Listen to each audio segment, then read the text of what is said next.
Welcome back. Video में आप लोगों का एक बार फिर से स्वागत है। इससे पहले हम लोगों ने डिस्कस किया था कि जेनेटिक्स क्या है और what are the historical background of genetics. और हमने देखा था कि मेंडल जिन्होंने एक्सपेरिमेंट दिया था, जो सबसे बड़ा नाम है जेनेटिक्स में, और इनके थ्रू ही सारी बातें बताई गई। और ये बात सामने है कि parental characters are transfer from one generation to another generation, means every individual receives their genetical characters from their parent body through the gene or through the DNA or through the chromosome। क्योंकि ये सारी बातें बाद में सामने आई। जिस समय Mendel ने अपना रूल दिया था, उन्होंने जेनेटिक्स के बारे में बताया था, क्योंकि उस समय इतना ज़्यादा साइंस डेवलप नहीं था।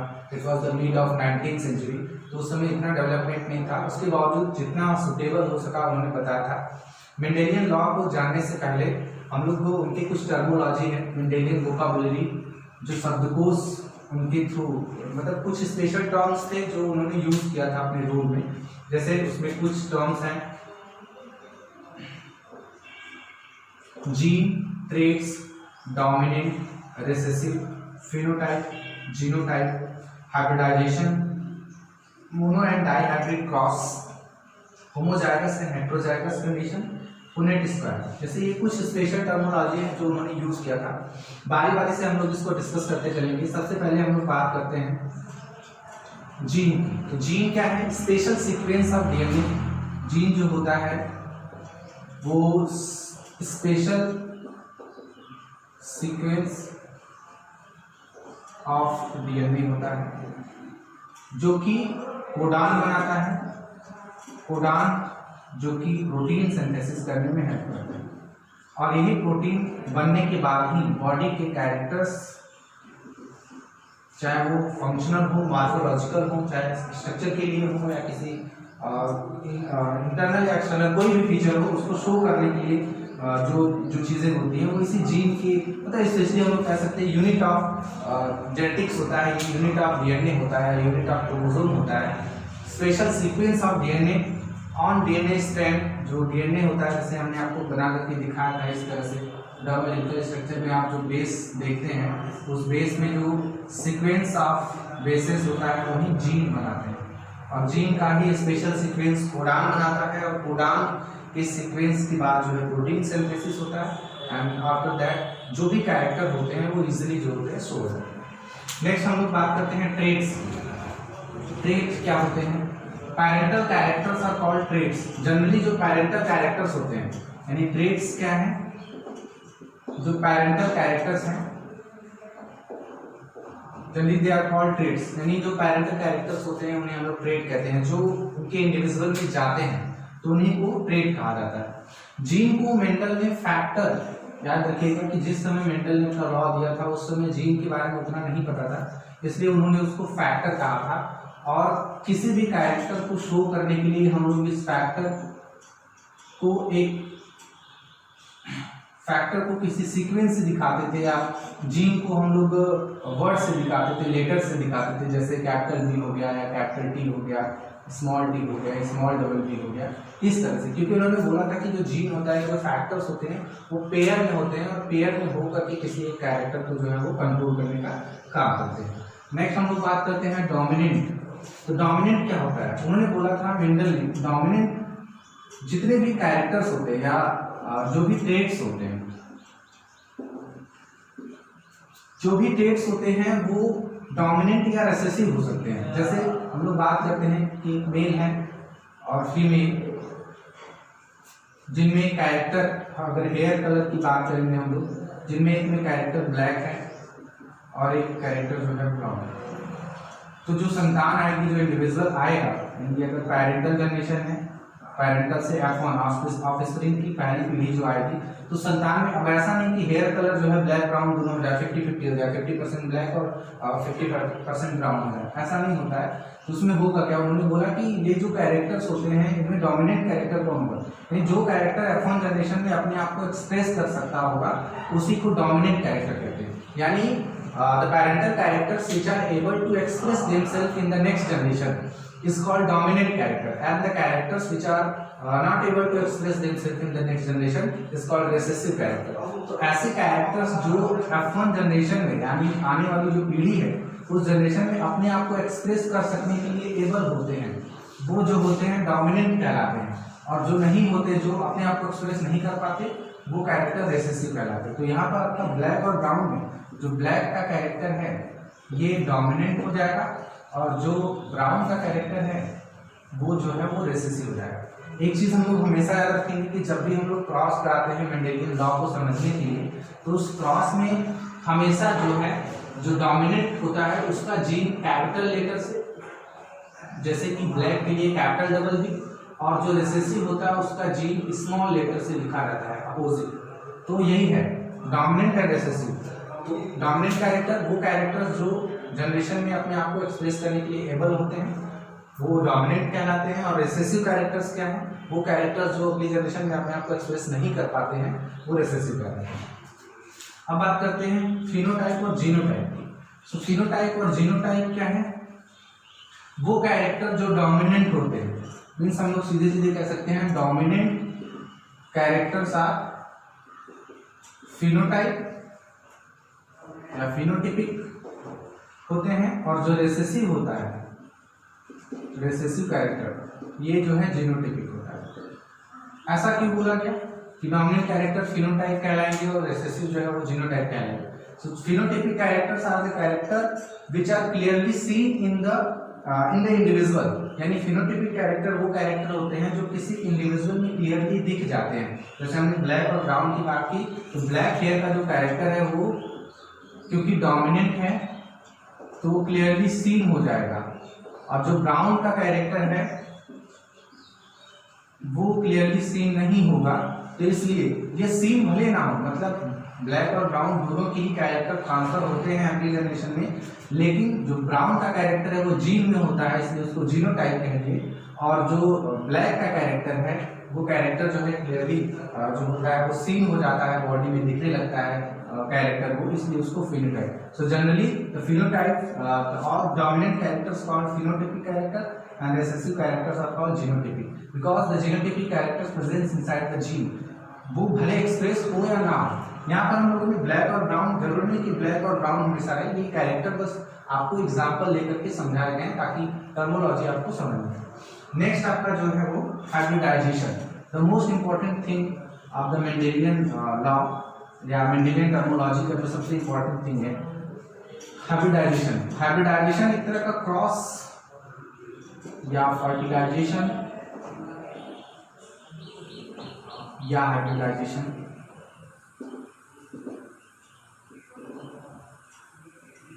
ये तीनों टर्म सेम है, अलग अलग कंडीशन में यूज करेंगे हम लोग। एनिमल के लिए इसी हाइब्रिडाइजेशन को फर्टिलाइजेशन कहा जा सकता है, प्लांट के केस में क्रॉस कहा जा सकता है, या हाइब्रिडाइजेशन। तो हाइब्रिडाइजेशन क्या होता है, एक ऐसा प्रोसेस जिसमें दो प्योर और अपोजिट कैरेक्टर्स वाले इंडिविजुअल को, जैसे हम लोग बात करते हैं कि प्लांट हाइट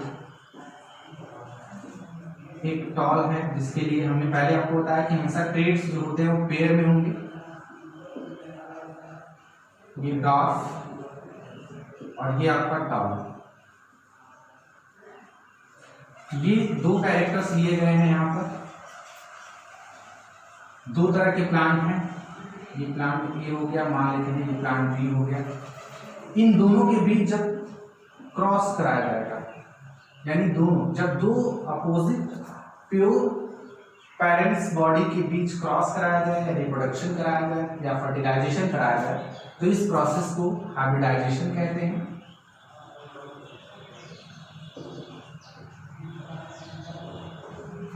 और इसमें बनने वाली जो इंडिविजुअल्स होते हैं, जैसे जो भी क्रॉस होगा तो क्रॉस के बाद capital T small T, capital T small T, capital T small T, cross के बाद जो इंडिविजुअल्स आते हैं उन्हें हम लोग हाइब्रिड इंडिविजुअल कहते हैं। तो डेफिनेशन क्या है, जब दो प्योर और अपोजिट कैरेक्टर वाले पेरेंट बॉडी के बीच क्रॉस कराया जाए या रिप्रोडक्शन कराया जाए, तो ये प्रोसेस जो है हाइब्रिडाइजेशन कहलाता है।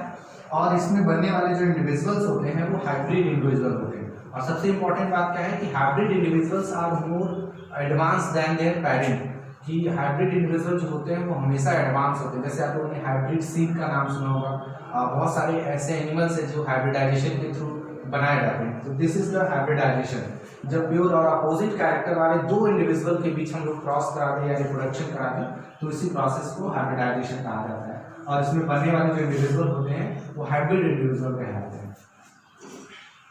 नेक्स्ट आपका जो टर्मिनोलॉजी है monohybrid and dihybrid cross, specially monohybrid and dihybrid.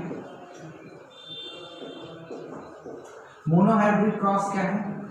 If a cross occurred between two parent body for the study of only one genetical character, यानी अगर क्रॉस किसी दो पेरेंट के बीच, मान लेते हैं पेरेंट ए और पेरेंट बी हैं, इनके बीच क्रॉस हो रहा है केवल एक कैरेक्टर की स्टडी के लिए, जैसे हम लोगों ने बात किया टॉल और डॉर्फ। टॉल और डॉर्फ, टॉल का जो जीन होगा कैपिटल डबल टी ले लिए और इसका जीन जो है स्मॉल डबल टी ले लिया हमने। तो यहाँ पर टॉल और डॉर्फ जो है ये प्लांट हाइट को शो करते हैं। तो प्लांट हाइट केवल एक कैरेक्टर, तो ये जो क्रॉस कराया जा रहा है वो केवल एक कैरेक्टर की स्टडी के लिए कराया जा रहा है, इसलिए इसे हम लोग मोनोहाइब्रिड क्रॉस कहेंगे। यानी किसी भी पेरेंट बॉडी के बीच जो क्रॉस हो रहा है, जो उनके पेरेंट्स हैं, पेरेंट्स के बीच जो क्रॉस हो रहा है वो केवल एक पेरेंटल कैरेक्टर की स्टडी के लिए कराया जा रहा है, then this is called monohybrid cross. अगर हम लोग बात कर लेते हैं कि प्लांट हाइट के साथ फ्लावर कलर को भी ले लिया गया, जैसे यहाँ पर कैपिटल डबल आर और स्मॉल डबल आर, तो यहाँ पर दो कैरेक्टर्स हो गए, यानी एक तो प्लांट हाइट हो गया आपका और दूसरा फ्लावर कलर हो गया। तो दो कैरेक्टर्स की स्टडी के लिए अगर क्रॉस कराया जाए, यानी अब जो क्रॉस होगा इन चारों जीनों के बीच होगा, यानी कि इस capital double T capital double R और small double T small double R के साथ, तो ये जो क्रॉस होगा दो कैरेक्टर्स की स्टडी के लिए होगा, तो इसलिए हम लोग इसे डाइहाइब्रिड क्रॉस कहते हैं।